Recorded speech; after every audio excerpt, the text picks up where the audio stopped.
And God said to Jacob, Go up now to Bethel and make your living place there, and put up an altar there to the God who came to you when you were in flight from your brother Esau.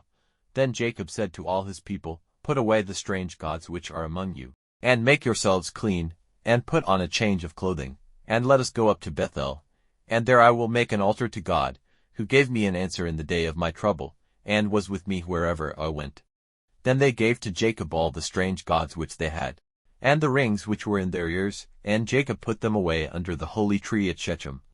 So they went on their journey, and the fear of God was on the towns round about, so that they made no attack on the sons of Jacob. And Jacob came to Luz in the land of Canaan, which is the same as Bethel, he and all his people.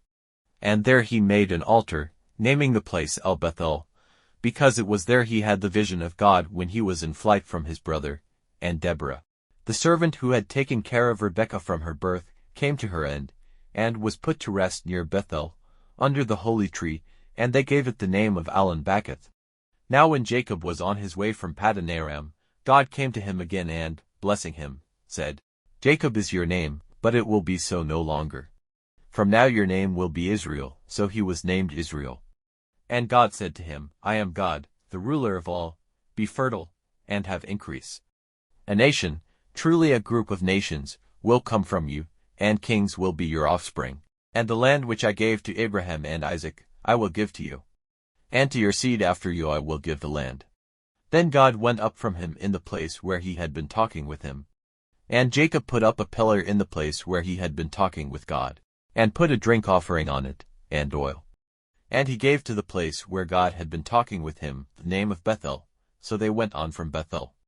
And while they were still some distance from Ephrath, the pains of birth came on Rachel, and she had a hard time.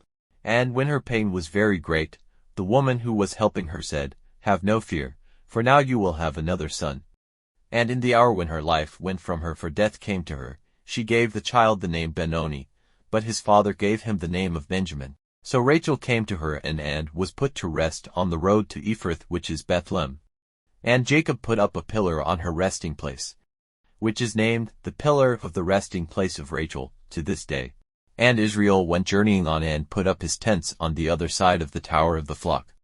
Now while they were living in that country, Reuben had connection with Bilhah, his father's servant woman, and Israel had news of it. Now Jacob had 12 sons, the sons of Leah, Reuben, Jacob's first son, and Simeon and Levi and Judah and Issachar and Zebulun.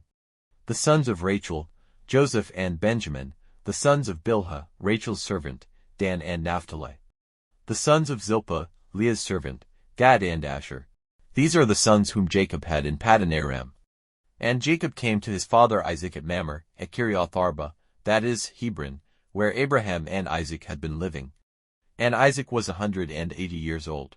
Then Isaac came to his end and was put to rest with his father's people, an old man after a long life, and Jacob and Esau his sons put him in his last resting place.